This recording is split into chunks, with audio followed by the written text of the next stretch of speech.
सौभाग्य की एक बात यह है कि दुनिया की नजर वेनेजुएला पर बनी हुई थी तो ट्रंप ने ईरान को धमकाना शुरू कर दिया। दुनिया की नजर ईरान पर गई तो ट्रंप ने ग्रीनलैंड पर यूरोप को धमकाना शुरू कर दिया। अब ग्रीनलैंड पर नजर गई तो ट्रंप ने डिएगो गार्सिया पर ब्रिटेन को धमका दिया। तो अब नजर जा रही है चागोस द्वीप समूह पर। ज्यादातर पब्लिक तो जानती भी नहीं कि अब यह चागोस द्वीप समूह का मसला क्या है, लेकिन इसको समझना तो शायद सबसे ज्यादा जरूरी है, क्योंकि यह तो भारत के बहुत ही पास है और हिंद महासागर में है। नक्शे पर हिंद महासागर में भारत के ठीक नीचे मालदीव द्वीप समूह है, यह तो आप जानते ही हैं। हमारे लक्षद्वीप से थोड़ा दक्षिण में, मालदीव के ही दक्षिण में, अफ्रीका के पूर्व में, मालदीव से सिर्फ लगभग 500 किलोमीटर दूर यह छोटे छोटे द्वीपों का समूह है जिसका नाम है चागोस द्वीप समूह। तो क्या चागोस भी मालदीव की तरह एक अलग देश है? नहीं, यह एक रहस्यमयी रोमांचक कहानी का केंद्र है जहां साम्राज्यों और साम्राज्यों के गुप्त सौदों, जनजातियों की जबरन बेदखली और दुनिया की बड़ी शक्तियों की जंग की कहानी लिखी गई। वो कहानी जिसको इतिहास भूल गया था, लेकिन ट्रंप ने फिर इस द्वीप समूह को सुर्खियों में ला दिया। उन्होंने कह दिया कि ब्रिटेन मूर्ख है जो ये द्वीप मॉरिशस को वापस कर रहा है। वो तो जिस तरह की भाषा में बात करते हैं वो दुनिया देख ही रही है। ब्रिटेन को मूर्ख बता दिया कि ये द्वीप वो क्यों छोड़ रहा है। तो क्या ये द्वीप ब्रिटेन के हैं? ब्रिटेन के हैं तो वो मॉरिशस को क्यों दे रहा है? इनकी लोकेशन ध्यान से देखिएगा।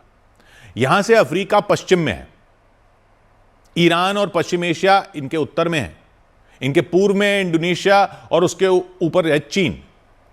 यानी यहां से पूरे एशिया, अफ्रीका और यहां तक कि ऑस्ट्रेलिया तक नजर रखी जा सकती है। और नजर रखना तो छोड़िए, यहां पर सेना बैठा दो तो यहां से कई जगहों को सीधा निशाना बनाया जा सकता है।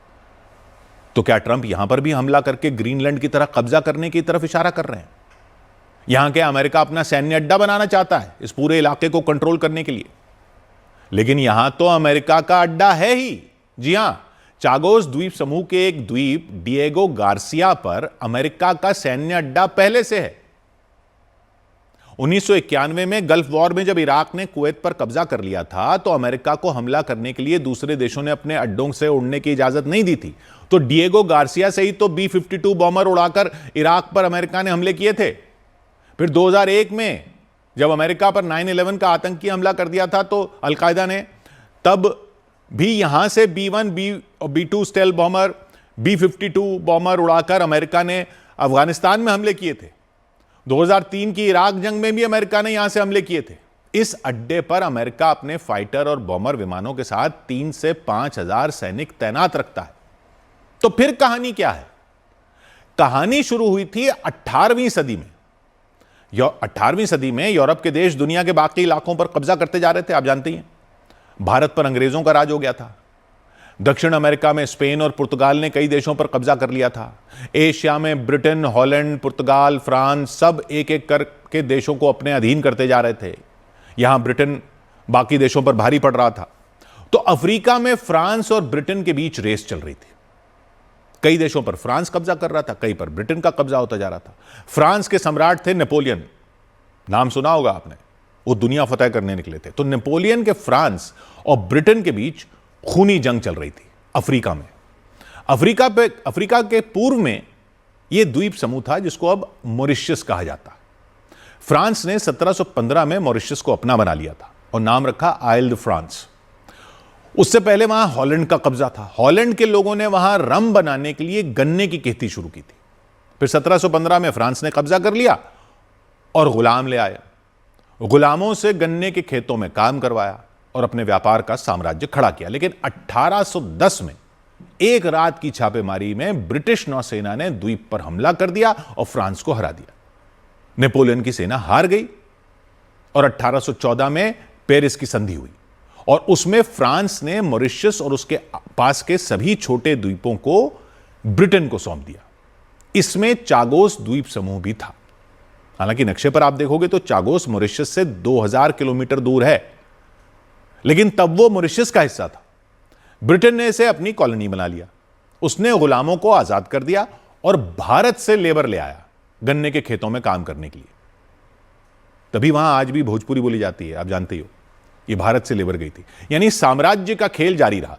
मॉरिशस हिंद महासागर में ब्रिटिश साम्राज्य का मोती बन गया, चीनी और चाय का बड़ा सेंटर बन गया। रणनीतिक तौर पर उसकी लोकेशन बहुत अहम थी। इधर अफ्रीका, उधर एशिया।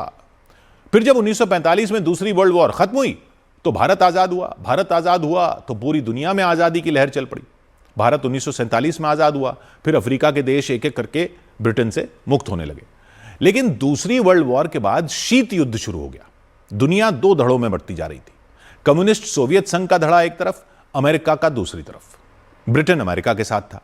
ब्रिटेन अफ्रीका के देश संभालने की हालत में तो था नहीं, लेकिन पूरी तरह अफ्रीका को छोड़ना भी नहीं चाहता था कि कहीं रूस की अगुवाई वाला सोवियत संघ ने वहां पर अपने पैर न जमा ले। कम्युनिस्ट विचारधारा को फैलने से रोकने के लिए अमेरिका और ब्रिटेन साथ में लगे हुए थे। तो बाकी सब देश तो ब्रिटेन छोड़ता गया, लेकिन मॉरिशस की लोकेशन ऐसी थी कि वो अपने पैर वहां पर जमा कर रखना चाहता था।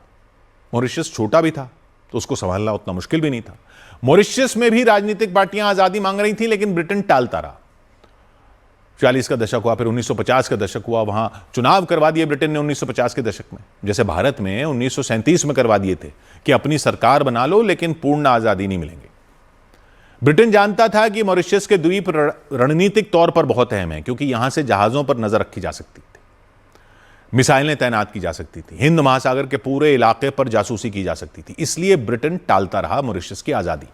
करते करते 1960 का दशक आ गया। दुनिया के ज्यादातर देश आजाद हो चुके थे तब तक। ब्रिटेन पर मॉरिशस छोड़ने का दबाव बढ़ता गया। ब्रिटेन ने अफ्रीका छोड़ दिया था, लेकिन मॉरिशस में अपने पैर अड़ा कर रखा था। अब उसने क्या किया कि एक गुप्त योजना बनाई, अमेरिका से सौदा कर लिया। मॉरिशस के जो चागोस द्वीप थे, उनमें एक द्वीप डिएगो गार्सिया अमेरिका को किराए पर दे दिया सैन्य अड्डा बनाने के लिए। लेकिन समस्या यह थी कि अगर मॉरिशस आजाद हुआ तो चागोस भी उसके साथ चला जाएगा। तो ब्रिटेन ने क्या किया, मॉरिशस के नेताओं पर दबाव डाला कि आजादी चाहिए तो चागोस हमें दे दो। जैसे भारत से जाते जाते पाकिस्तान बनवाकर चला गया था ब्रिटेन, वैसे ही मॉरिशस को आजादी देने से पहले चागोस द्वीप समूह को अलग कर दिया। मॉरिशस को 30 लाख पाउंड दिए और कहा कि मछली पकड़ने का अधिकार दे देंगे, लेकिन ये चागोस अलग दे दो। और 8 नवंबर 1965 को एक रॉयल ऑर्डर से ब्रिटेन ने चागोस को मॉरिशस से अलग कर दिया और इसको एक नया नाम दे दिया, BIOT, British Indian ocean territory.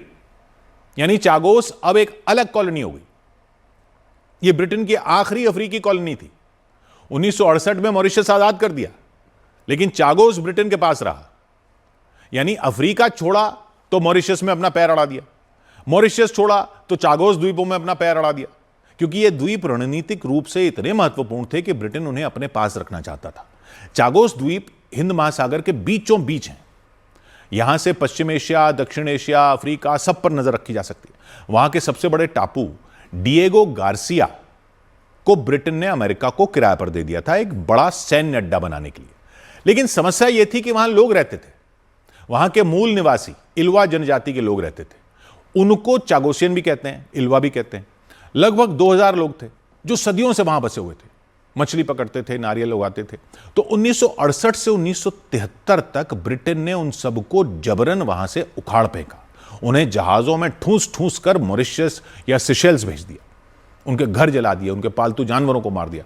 वो चागोसियन आज भी न्याय की लड़ाई लड़ रहे हैं, वापस लौटने की उम्मीद में। अब डिएगो गार्सिया को एक विशाल अमेरिकी सैन्य अड्डा बन चुका है। वो तो वहां बम वर्षक विमान हैं, जहाज हैं, मिसाइलें तैनात हैं।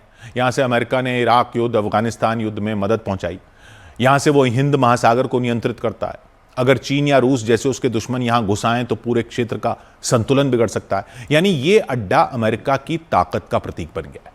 लेकिन ये ब्रिटेन की जमीन पर है, BIOT, British Indian ocean territory के नाम से। कई साल तक मॉरिशस कहता रहा कि चागोस उसके हैं और ब्रिटेन ने चुरा लिए थे। अंतर्राष्ट्रीय न्यायालय में मुकदमा चला। आखिर 2019 में अंतर्राष्ट्रीय न्यायालय ने फैसला सुनाया कि ब्रिटेन को ये द्वीप छोड़ने पड़ेंगे। संयुक्त राष्ट्र में भी वोटिंग हुई और ज्यादातर देशों ने मॉरिशस का साथ दिया, तो दबाव बढ़ता गया। 2024 में ब्रिटेन की सरकार ने एक बड़ा फैसला लिया। उन्होंने कहा कि हम चागोस मॉरिशस को सौंप देंगे, लेकिन डिएगो गार्सिया का अड्डा 99 साल के लिए हमारे पास रहेगा, हम किराया दे देंगे। यह समझौता चागोसियन लोगों को भी वापस लौटने का मौका देता है कि चागोस में आ जाओ, सिवाय इस अड्डे वाले डिएगो गार्सिया में एक द्वीप छोड़ दो। यानी ब्रिटेन को अफ्रीका छोड़ना पड़ा तो मॉरिशस में अपना पैर अड़ा दिया था, मॉरिशस छोड़ना पड़ा तो चागोस में अपना पैर अड़ा दिया था, अब चागोस छोड़ना पड़ा तो डिएगो गार्सिया में अपना पैर अड़ा दिया। लेकिन यह फैसला हुआ तो लगा कि कहानी का अंत हो गया।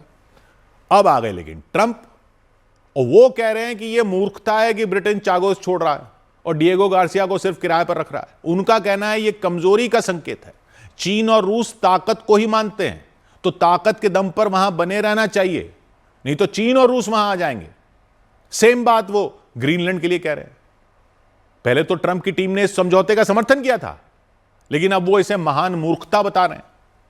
तो जो वेनेजुएला में हुआ या जो ग्रीनलैंड पर करने की ट्रंप धमकी दे रहे हैं, वो चागोस में भी करेंगे क्या? उनका अड्डा तो है ही वहां पर। इस पर नजर रखने की जरूरत है, क्योंकि ये तो हमारे इधर हमारे ही पड़ोस में हो रहा है। 100 बात की एक बात।